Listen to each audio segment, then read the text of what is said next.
isang movie ay naisipan ni Angelica Panganiban na pagtripan ang mga production staff.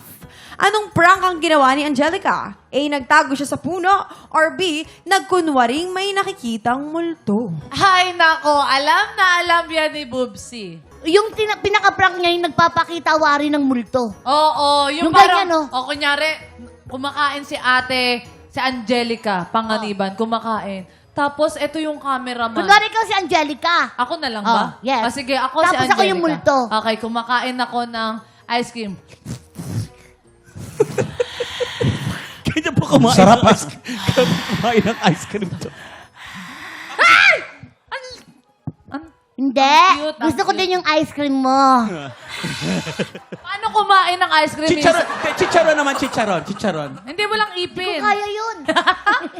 Yung multo, nakakita si Angelica ng multo, pero prank lang yun. Oo. Yung pala si Bubsy lang na mahaba ang dila. Ayon. And Okay.